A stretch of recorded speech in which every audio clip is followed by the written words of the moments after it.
Hello everyone, स्वागत है मेरे यूट्यूब चैनल पर। दोस्तों, अगर आप 2024 में इंटर का एग्ज़ाम देने वाले हैं तो इस वीडियो को पूरा देखेंगे, क्योंकि इस वीडियो में मॉडल पेपर 3 लेकर आए हुए हैं। तो नेट वाला। तो फर्स्ट इसमें का आपका क्वेश्चन है, वेक्टर पी आघूर्णमाला एक विद्युत द्विध्रुव ई वेक्टर ई तीव्रता वाले विद्युतीय क्षेत्र में रखा जाता है तो उस पर लगने वाला टार्क होगा। ये लगने वाला टार्क क्या होगा? तो उसका होता है वेक्टर पी गुने वेक्टर ई होता है। वेक्टर पी गुने वेक्टर ई होता है। क्या होता है? वेक्टर पी गुने वेक्टर ई होता है। वेक्टर पी आघूर्ण वाला एक द्विविद्युत द्विध्रुव वेक्टर ई तीव्रता वाले विद्युतीय क्षेत्र में रखा जाता है तो उस पर लगने वाला टार्क होता है। तो क्या होता है? वेक्टर पी गुने वेक्टर ई होता है। क्या होता है? वेक्टर पी गुने वेक्टर ई होता है। Cross vector P cross vector E होता है। उसके बाद विद्युत परिपथ किसी बिंदु पर सभी धाराओं का बीजीय योग होता है। विद्युत परिपथ किसी बिं- किसी बिंदु पर सभी धाराओं का बीजीय योग कितना होता है? शून्य होता है। विद्युत परिपथ किसी बिंदु पर सभी धाराओं का बीजीय योग कितना होता है? शून्य होता है। कितना होता है? शून्य होता है। विद्युत परिपथ किसी बिंदु पर सभी धाराओं का बीजीय योग कितना होता है? शून्य होता है। कितना होता है? शून्य होता है। एक धातु का घनत्व डी एवं विशिष्ट प्रतिरोध ई है। इसके एक तार बनाना है जिसकी लंबाई एल तथा प्रतिरोध आर हो। धातु का कितना प्रतिरोध और मान होना चाहिए? ई एल स्क्वायर डी बटे बड़ी आर होती है। ई एल स्क्वायर छोटी डी बटे बड़ी R, E L square d बटे आर होती है। सेल का विद्युत वाहक बल मापा जाता है। सेल का V से विद्युत होता है और व से वाहक होता है। सेल का विद्युत वाहक बल मापा जाता है। तो क्या चीज़ मापा जाता है? विभव मापी द्वारा मापा जाता है। सेल का विद्युत वाहक बल मापा जाता है तो विभव मापी द्वारा मापा जाता है। सेल का विद्युत वाहक बल मापा जाता है किससे? विभव मापी द्वारा मापा जाता है। सेल का विद्युत वाहक बल मापा जाता है तो विभव मापी द्वारा मापा जाता है। किससे? विभव मापी द्वारा। सेल का विद्युत वाहक बल मापा जाता है किस? क्या चीज? विद्युत विभव मापी द्वारा मापा जाता है। क्या? विद्युत वाहक बल। उसके बाद है आपका विभव मापी के तार की लंबाई बढ़ा देने पर संतुलन बिंदु प्राप्त होता है। विभव मापी के तार की लंबाई बढ़ा देने पर संतुलन बिंदु प्राप्त होता है। तो क्या होता है? अधिक लंबाई पर क्या होता है? संतुलन बिंदु प्राप्त होता है। विभव मापी के तार जब लंबाई बढ़ा देने पर लंबाई क्या होती है? अधिक लंबाई पर बिंदु क्या होता है? प्राप्त होता है। अधिक लंबाई पर बिंदु प्राप्त होती है। उसके बाद है यदि E1 तथा E2 विद्युत वाहक बल यानी V से विद्युत होता है, वह से वाहक होता है, यानी E1 तथा E2 विद्युत वाहक बल है वाले दो सेल एक विभव मापी के तार से क्रमशः L1 व L2 लंबाई पर संतुलित होते हैं तो क्या होता है? E1 इक्वल टू L1 और E2 इक्वल टू L2 होता है। यानी E1 बटे E2 इक्वल टू L1 बटे L2। ऐसे बोल सकते हैं E1 इक्वल टू L1 और E2 इक्वल टू L2 होता है। उसके बाद है तांबे का एक वलय क्षैतिज रखा गया है। तांबे का एक वलय क्षैतिज रखा गया है। उदग्र अक्ष के एक दंड चुंबक वलय के ऊपर में छोड़ दिया जाता है तब क्या होता है? तो दंड का त्वरण जी ग्राम यानी ग्राम हो जाता है। जी होगा कितना होगा? ग्राम होगा। तांबे का एक वलय क्षैतिज रखा गया है। उदग्र अक्ष के एक दंड चुंबक वलय के ऊपर में छोड़ दिया जाता है तब क्या होता है? दंड का त्वरण ग्राम हो जाता है। दंड का त्वरण क्या होता है? ग्राम होगा। छड़ में प्रेरित विद्युतवाहक बल का मान होगा।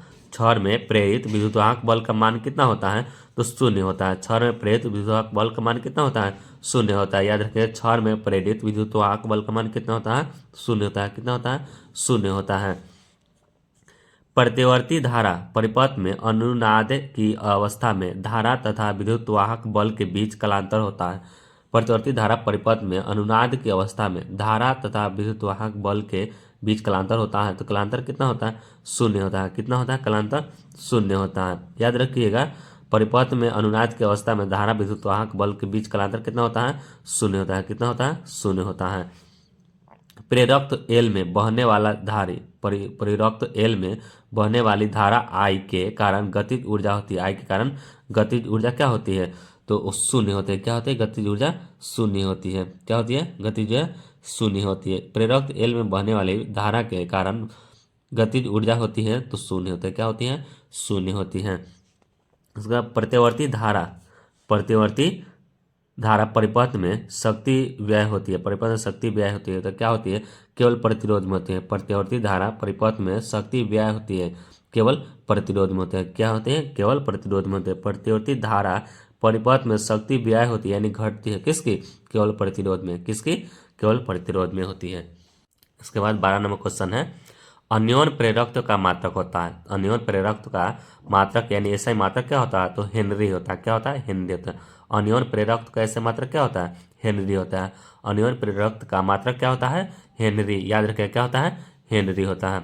उसके बाद है, किसी प्रतिवर्ती धारा की यथार्थ तथा आभासी शक्ति क्रमशः पीटी तथा पीए हो तो उस शक्ति गुणांक क्या होता है, तो पीटी बटे पीए होती है, यानी क्रमशः क्या है, पीटी तथा पीए है कि नहीं, तो शक्ति गुणांक क्या होगा, पीटी बटे पीए होगी। क्या होगी, पीटी बटे पीए होगी। उसके बाद है, किसका तरंग दैर्घ्य न्यूनतम है, निम्न से किसका तरंग दैर्घ्य न्यूनतम है, तो क्या किसकी तरंग दैर्घ्य न्यूनतम, गामा किरणें की होती है, किसकी होती है, गामा किरणें की तरंग दैर्घ्य न्यूनतम होती है। इनमें से किसका तरंग दैर्घ्य न्यूनतम होती है, तो गामा किरणें की होती है, किनकी होती है, गामा किरणें। उसके बाद, एक पतला प्रिज्म म्यू इक्वल टू 3/2 को हवा से द्रव म्यू इक्वल टू 5/4 में डुबाया जाता है तो विचलन कोण का अनुपात दो अवस्था में होगा, तो कितना होगा, 5/2 होता है। इसका फॉर्मूला के अनुसार बनता है, एक पतला प्रिज्म म्यू इक्वल टू कितना है, 3/2 को हवा से द्रव में ले जाया जाए यानी म्यू इक्वल टू 5/4 में डुबाया जाता है तो विचलन कोण का अनुपात दो अवस्था में होगा, कितना होगा, 5/2 होगा। कितना होगा, 5/2 होगा। कितना होगा, 5/2 होगा। किसी समबाहु त्रिभुजाकार किसी समबाहु त्रिभुजाकार आधार के प्रिज्म पदार्थ का अपवर्तनांक √3 है। इस प्रिज्म के लिए न्यूनतम विचलन कोण होगा, न्यूनतम विचलन कोण कितना है, 60 डिग्री होगा। कितना होगा, 60 डिग्री। किस समबाहु त्रिभुजाकार है आधार के प्रिज्म के अपवर्तनांक √3 है, इस प्रिज्म के न्यूनतम विचलन कोण का मान कितना होगा, 60 डिग्री होगा। कितना होगा, 60 डिग्री। कितना होगा, 60 डिग्री होगा। इसका 17 नंबर क्वेश्चन है, एक पतले फिल्म के रंग का कारण है, एक पतले फिल्म के रंग का कारण होता है व्यतिकरण होता है। क्या होता है, व्यतिकरण। एक पतले फिल्म के रंग का कारण होता है व्यतिकरण होता है। एक पतले फिल्म के रंग का कारण है व्यतिकरण होता है। क्या होता है, फिल्म के रंग के कारण क्या होता है, व्यतिकरण। याद रखिएगा, फिल्म के कारण क्या होता है, रंग व्यतिकरण होता है। उसके बाद, एक उभयोतल म्यू इक्वल टू 1.5 के प्रत्येक तल की वक्रता त्रिज्या 20 सेमी है। एक उभयोतल म्यू इक्वल टू 1.5 के प्रत्येक तल की वक्रता त्रिज्या 20 सेमी है तो लेंस की क्षमता होगी, कितने होगी, 5D हो गई। डायोप्टर डी से बोला जाता है, 5D हो गई। कितनी होगी, 5D हो गई। तो म्यू इक्वल टू 1.5 के प्रत्येक तल की वक्रता त्रिज्या कितना है, 20 सेमी है तो उसकी लेंस की क्षमता कितना हो गया, 5D हो गई। कितना होगी, 5D हो गई। उसके बाद, विभिन्न दिशाओं में कार्निया की वक्रता त्रिज्या में वक्रता में असमानता के कारण उत्पन्न दृष्टि दोष को क्या कहते हैं, यानी विभिन्न दिशाओं में कॉर्निया की वक्रता में असमानता के कारण उत्पन्न दृष्टि दोष को कहते हैं, क्या कहते हैं, तो अबिंदुकता कहते हैं। क्या कहते हैं, अबिंदुकता कहते हैं। कॉर्निया की वक्रता त्रिज्या में क्या होता है, अबिंदुकता होता है। क्या होता है, अबिंदुकता होता है, याद रखिएगा, अबिंदुकता होता है। उसके बाद, समतल दर्पण की वक्रता त्रिज्या होती है, क्या होती है, समान। इन समतल दर्पण है ना, ये समान है तो वक्रता त्रिज्या क्या होती है, अनंत होती है। क्या होती है, अनंत होती है। समतल दर्पण की वक्रता त्रिज्या क्या होती है, अनंत होती है। याद रखिए, समतल दर्पण की वक्रता त्रिज्या क्या होती है, अनंत होती है, अनंत होती है। दो तरंगे जिनकी तीव्रताओं का अनुपात 9:1 है व्यतिकरण उत्पन्न करती है तो अधिकतम तथा न्यूनतम तीव्रता का अनुपात होगा। यानी दो तरंगे जिनकी तीव्रता का अनुपात कितना है, 9:1 है तो व्यतिकरण उत्पन्न करती है तो अधिकतम तथा न्यूनतम तीव्रता का अनुपात कितना होगा, तो होगा 4:1 होगा। यानी अधिकतम कितना होगा, 4 होगा और न्यूनतम कितना होगा, 1 होगा। याद रखिएगा, कितना होगा, अधिकतम 4 और न्यूनतम 1 होती है। उसके बाद, यदि किसी धातु की सतह पर आपतित होने वाले फोटोन की आवृत्ति दोगुना कर दिया जाए तो उत्सर्जित इलेक्ट्रॉन की अधिकतम गतिज ऊर्जा हो जाएगी, तो क्या होगी, गतिज ऊर्जा क्या हो जाएगी, दुगुना से ज़्यादा हो जाएगा। यानी सतह पर आपतित होने पर फोटोन की आवृत्ति दुगुना कर दिया जा रहा है ना, तो उत्सर्जित इलेक्ट्रॉन की अधिकतम पूछ रहा है ना, दुगुना तो कर रहा है लेकिन उससे अधिकतम गतिज ऊर्जा हो जाएगी, यानी दुगुना से ज़्यादा हो जाएगी। कितना, दुगुना से ज़्यादा हो जाएगी।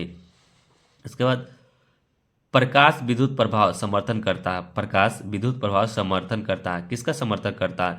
तो प्रकाश विद्युत प्रभाव प्रकाश की तरंग की प्रकृति का समर्थन करता है। प्रकाश की तरंग की प्रकृति का क्या करता है? समर्थन करता है। किसकी? प्रकाश की तरंग प्रकृति का समर्थन करता है। किसके? प्रकाश की तरंग प्रकृति का समर्थन करता है। किसका? प्रकाश की तरंग प्रकृति का। इसके बाद जब कोई इलेक्ट्रॉन हाइड्रोजन परमाणु में तृतीय कक्षा से द्वितीय कक्षा में आ जाता है तो मुक्त ऊर्जा होगा, कितना होगा? 1.89 इलेक्ट्रॉन वोल्ट होगी। कितना हो? 1.89 इलेक्ट्रॉन वोल्ट। जब कोई इलेक्ट्रॉन हाइड्रोजन परमाणु में तृतीय कक्षा से द्वितीय कक्षा में आ जाता है, ये तीसरा से द्वितीय में आ जाता है, तो मुक्त ऊर्जा क्या होगी?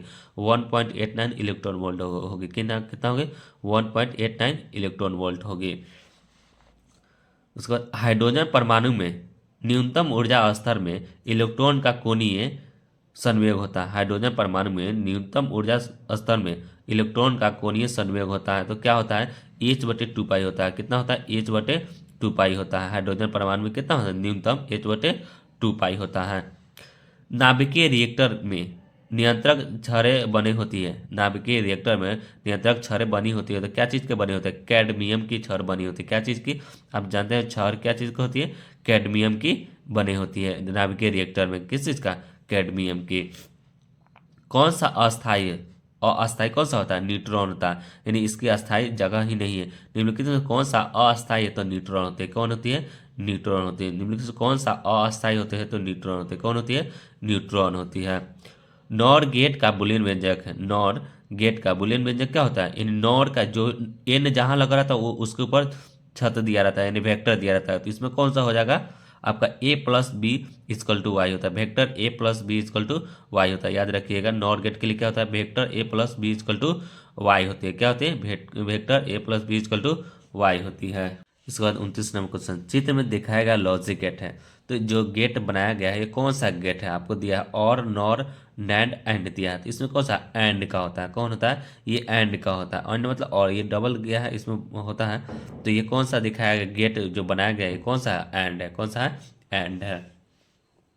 अक्षय क्षेत्र में होते हैं। अक्षय क्षेत्र में होते हैं। क्या होता है? अक्षय क्षेत्र में क्या होता है? इलेक्ट्रॉन होल दोनों ही नहीं होता है। अक्षय क्षेत्र में क्या होता है? दोनों नहीं, केवल इलेक्ट्रॉन दिया है, केवल होल दिया है, और इलेक्ट्रॉन होल दोनों दिया है, लेकिन इसमें कोई नहीं होता है। ठीक है, इलेक्ट्रॉन में होल दोनों ही नहीं होता है। किसमें? अक्षय में नहीं होता है। परम शून्य ताप पर अर्धचालक व्यवहार करता है। परम शून्य ताप पर अर्धचालक व्यवहार करता है। कैसा करता है? पूर्ण अचालक की तरह करता है। कैसे? पूर्ण अचालक की तरह व्यवहार करता है। परम शून्य ताप पर अर्धचालक व्यवहार करता है, तो पूर्ण अचालक की तरह क्या करता है? व्यवहार करता है। उसके बाद चालन बैंड अंशतः रिक्त होते हैं। चालन बैंड अंशतः रिक्त होते हैं। कैसे? चालन बैंड अंशतः रिक्त होते हैं, अर्धचालकों में होते हैं। कैसे? अर्धचालकों में क्या होता है? रिक्त यानी खाली होते हैं। चालन बैंड अंशतः रिक्त होते हैं। कैसे? अर्धचालकों में होते हैं। कैसे में? अर्धचालकों में होते हैं। उसके बाद है आपका निम्नलिखित में सही अंकीय संचार का उदाहरण नहीं है। निम्नलिखित में सही अंकीय संचार का उदाहरण नहीं है। कौन नहीं है? टेलीविजन नहीं है। निम्नलिखित में सही अंकीय संचार का उदाहरण नहीं है। टेलीविजन नहीं है। कौन नहीं है? टेलीविजन नहीं है। निम्नलिखित में सही अंकीय संचार का उदाहरण नहीं है, तो कौन नहीं है? टेलीविजन नहीं है। कौन है? टेलीविजन नहीं है। आयान मंडलन सूचकांक का मान होता है, कितना होता है? 0 तथा 1 के बीच होता है। कितना होता है? सेट 1 में भी हमने देखा था, आयान मंडलों का सूचकांक कितना होता है? 0 तथा 1 के बीच होता है। कितना होता है? 0 तथा 1 के बीच होता है। कितना? 0 तथा 1 के बीच होता है। ट्रांजिस्टर के अल्फा तथा बीटा की धारा गुणांकों में संबंध। ट्रांजिस्टर के अल्फा तथा बीटा की धारा गुणांकों में संबंध है। कौन है? तो अल्फा इजकल टू बीटा बटे 1 प्लस बीटा होती है। अल्फा इजकल टू बीटा बटे 1 प्लस बीटा संबंध है। सूर्य के प्रकाश का स्पेक्ट्रम, सूर्य के प्रकाश का स्पेक्ट्रम कैसा होता है? सतत, यानी सूर्य जो प्रकाश होता है हमेशा आती है कि नहीं? रुक रुक नहीं ना आती है, यानी सूर्य के प्रकाश का स्पेक्ट्रम कैसा होता है? सतत होता है, यानी हमेशा होता है। कैसा होता है? सतत होता है। उसके बाद है आपका आयाम अधिमिश्रण में अधिमिश्रित सूचकांक होता है। कितना होता है? आयाम अधिमिश्रित सूचकांक होता है, तो कितना होता है? 0 से 1 के बीच होता है। 0 से 1 के बीच होता है। आयाम मंडलन का सूचकांक कितना होता है? 0 से 1 के बीच होता है। 0 से 1 के बीच होता है। विद्युत परिपथ की शक्ति होती है, विद्युत परिपथ की शक्ति क्या होती है, वी स्क्वायर बटे आर होती है। क्या होती है, वी स्क्वायर बटे आर होती है। विद्युत परिपथ की शक्ति क्या होती है, वी स्क्वायर बटे आर होती है। विद्युत परिपथ की शक्ति होती है क्या होती है, वी स्क्वायर बटे आर होती है। दो लेंस जिनकी क्षमता -15D तथा +5D है तो संपर्कित यानी संयुक्त करने पर संयोजन की फोकस दूरी होगी क्या होगी, तो -10 सेमी होगी। क्या होगी, -10 सेमी, यानी इतना घटा देगा, यानी 15 में से 5 यानी घटा देगा एक तरफ से माने तो संपर्कित क्या होगा, फोकस दूरी क्या होगा, -10 सेमी होगी, -10 सेमी होगी। 40 नंबर क्वेश्चन है, बेलनाकार लेंस का व्यवहार किया जाता है आंख के उस दोष को दूर करने जिसे कहा जाता है। बेलनाकार लेंस का व्यवहार किया जाता है आंख के उस दोष को दूर करने के लिए जिसे कहा जाता है, क्या कहा जाता है, एक्सीगैमेटिज्म कहा जाता है, एक्सीगैमेटिज्म कहा जाता है, एक्सीगैमेटिज्म कहा जाता है। ठीक है, उसके बाद किसी गोलीय पृष्ठ के अंदर यदि +Q आवेश रख दिया जाए तो संपूर्ण पृष्ठ के निकलने वाला विद्युत फ्लक्स कितना होगा, तो विद्युत फ्लक्स कितना, Q बटे इप्सिलॉन नॉट होता है, Q बटे इप्सिलॉन नॉट होता है, कितना होता है, Q बटे इप्सिलॉन नॉट होता है। पृथ्वी के चुंबकीय क्षेत्र BH में यदि किसी चुंबकीय सुई के दोलन की आवृत्ति न हो तो क्या होगा, n स्क्वायर समानुपाती BH होगा, क्या होगा, n स्क्वायर समानुपाती BH होगा। पृथ्वी के चुंबकीय क्षेत्र BH में यदि किसी चुंबकीय सुई के दोलन की आवृत्ति न हो तो क्या होगा, n स्क्वायर समानुपाती BH होगा, क्या होगा, n स्क्वायर समानुपाती BH होगा। यदि प्रोटॉन और फोटॉन का तरंगदैर्घ्य समान हो तो दोनों में कौन सा गुण समान होगा, यदि प्रोटॉन का न्यूनतम तरंगदैर्घ्य समान हो तो दोनों में कौन सा गुण समान होगा, तो संवेग क्या होगा, समान होगा, क्या होगा, संवेग क्या होगा, समान होगा, दोनों का संवेग समान होगा। द्रव तरंगे हैं, द्रव तरंगे क्या है, द्रव तरंगे हैं तो क्या होती है, विवर्तन प्रदर्शित करता है। द्रव तरंगे क्या करता है, विवर्तन प्रदर्शित करता है, क्या करता है, विवर्तन प्रदर्शित करता है, क्या, द्रव तरंगे करता है। इसके बाद 45वें क्वेश्चन है, हाइड्रोजन परमाणु की आयनीकरण ऊर्जा 13.6 इलेक्ट्रॉन वोल्ट है तो हीलियम परमाणु की आयनीकरण ऊर्जा होगी तो कितना होगा, 54.4 इलेक्ट्रॉन वोल्ट होगी, क्या होगी, 54.4 इलेक्ट्रॉन। हाइड्रोजन परमाणु के आयनीकरण कितना, तो 13.6 इलेक्ट्रॉन वोल्ट है तो हीलियम की आयनीकरण ऊर्जा होगी क्या होगी, तो 54.4 इलेक्ट्रॉन वोल्ट होगा, कितना होगा, 54.4 इलेक्ट्रॉन वोल्ट होगी। एनवी कक्षा में इलेक्ट्रॉन का कोणीय संवेग होती है, एनवी कक्षा में इलेक्ट्रॉन का कोणीय संवेग क्या होती है, तो NH/2 होती है, क्या होती है, NH/2 होती है, NH/2 होती है। एनवी कक्षा में इलेक्ट्रॉन का कोणीय संवेग होती है, क्या होती है, NH/2 होती है, क्या होती है, NH/2 होती है। परमाणु में इलेक्ट्रॉन रहता है, परमाणु में इलेक्ट्रॉन रहता है कूलॉम बल के कारण, क्या होता है, परमाणु में इलेक्ट्रॉन होता है, किसके, परमाणु में इलेक्ट्रॉन होता है कूलॉम बल के कारण परमाणु में इलेक्ट्रॉन होता है, किसमें, परमाणु में इलेक्ट्रॉन होता है कूलॉम बल के कारण परमाणु में क्या रहता है, इलेक्ट्रॉन, परमाणु में इलेक्ट्रॉन होता है, किसके कारण, कूलॉम बल के कारण परमाणु में इलेक्ट्रॉन होता है, परमाणु में इलेक्ट्रॉन होता है किससे, कूलॉम बल के कारण इलेक्ट्रॉन होता है।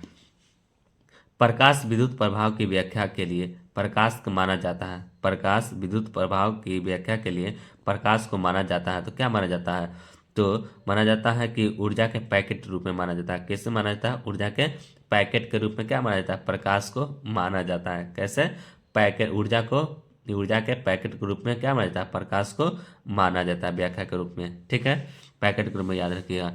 इसके बाद आपका किसी आमीटर का प्रतिरोध R0 तथा सीमा I है, इसके समानांतर क्रम में कितना प्रतिरोध जोड़ा जाए जिससे इसकी सीमा न Ni हो, n सीमा न Ni हो, सीमा Ni हो तो क्या होगा, R0/n-1, R0/n-1 होगी, R0 प्रतिरोध हो गया और सीमा I हो गया तो इसके समानांतर क्रम में कितना प्रतिरोध जोड़ा जाए कि इसकी सीमा Ni हो गई तो R0/n-1, R0/n-1 होगी। m द्रव्यमान का इलेक्ट्रॉन गतिज ऊर्जा E के लंबवत समरूप चुंबकीय क्षेत्र B में प्रवेश करता है तो इसकी आवृत्ति होगी, आवृत्ति क्या होगी, EB, इलेक्ट्रॉन B/2 मीटर होगी, इलेक्ट्रॉन B/2 m होगी। किसी चुंबक का चुंबकीय आघूर्ण m है, किसी चुंबक का चुंबकीय आघूर्ण m है, इसे लंबाई के समांतर समांतर दो भागों में बांट दिया जाता है, इसका चुंबकीय आघूर्ण होगा क्या होगा, m। चुंबकीय आघूर्ण क्या होगा, m/2 होगा, क्या होगा, चुंबकीय आघूर्ण m/2 होगा, क्या होगा, चुंबकीय आघूर्ण m/2 है। किसी चुंबक का चुंबकीय आघूर्ण m है, इसके लंबाई के समांतर दो भागों में बांट दिया जाता है, तो इसका चुंबकीय आघूर्ण होगा m/2 होगा, कितना होगा, m/2 होगा।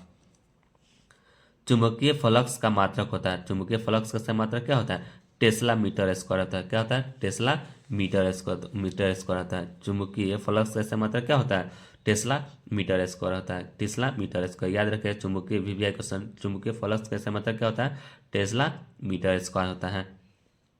एलसीआर परिपथ में प्रतिवर्ती धारा का मान अधिकतम होता है, क्या होता है, अधिकतम होता है, तो होता है एक्सएल इक्वल टू एक्स सी होता है, एक्सएल इक्वल टू एक्स होता है। एलसीआर परिपथ में प्रतिवर्ती धारा का मान अधिकतम होता है जब एक्सएल इक्वल टू एक्स सी होता है, क्या होता है, एक्सएल इक्वल टू एक्स सी होता है।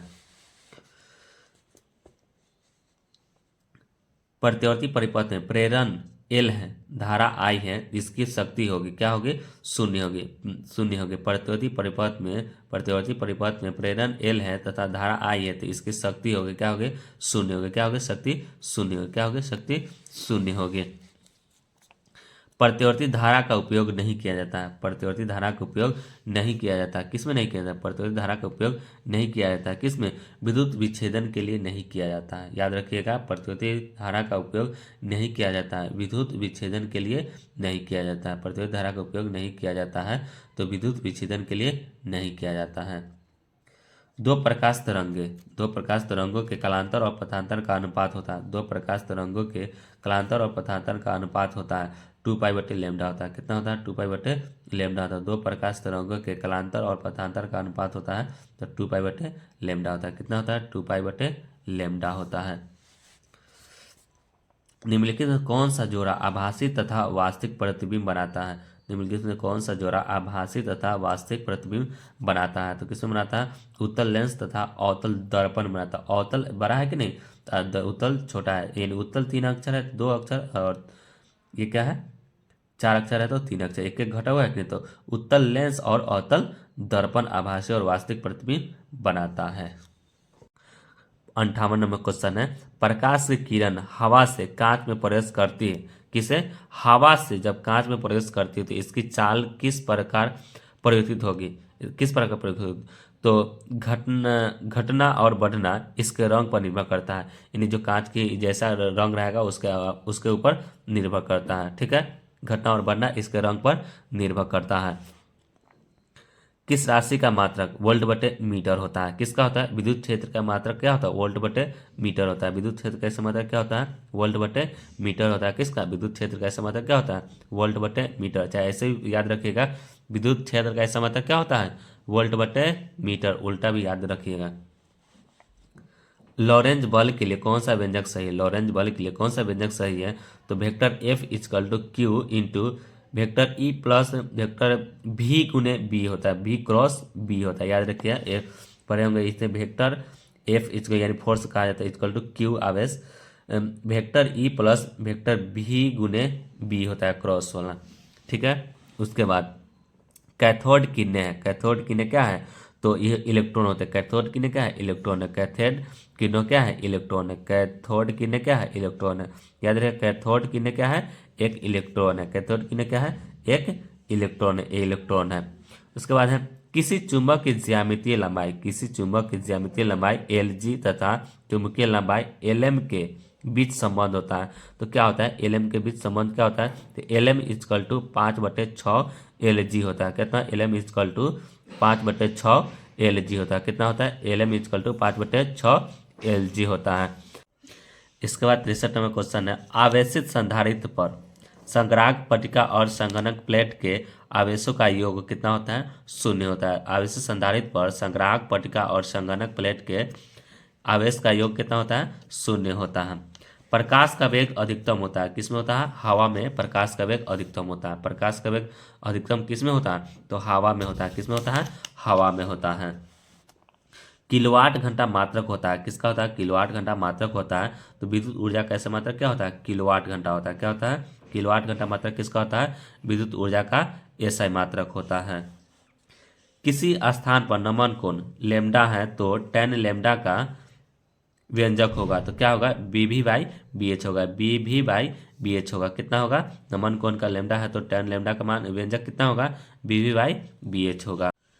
हीरा का अपवर्तनांक होता है तो 2.42 होता है। हीरा का अपवर्तनांक कितना होता है? 2.42 होता है। याद रखिए हीरा का अपवर्तनांक कितना होता है? 2.42 होता है। लोहा होता है, लोहा क्या होता है? लौह चुंबकीय होता है। लोहा क्या होता है? तो लौह चुंबकीय होता है। लोहा क्या होता है? लौह चुंबकीय। लोहा होता है क्या होता है? लौह चुंबकीय होता है। लोहा क्या होता है? लौह चुंबकीय होता है। आमीटर का प्रतिरोध क्या होता है? आमीटर का प्रतिरोध बहुत कम होता है। आमीटर का प्रतिरोध क्या होता है? बहुत कम होता है। आमीटर का प्रतिरोध होता है बहुत कम होता है। यह चिन्ह एक गेट दिया गया है, किस गेट को निरूपित करता है? तो ये एंड गेट को निरूपित करता है। किसको करता है? एंड गेट को निरूपित करता है। अगर वीडियो अच्छी लगी हो तो चैनल को सब्सक्राइब और एक लाइक जरूर कीजिएगा। Thank you. जय हिंद, जय भारत।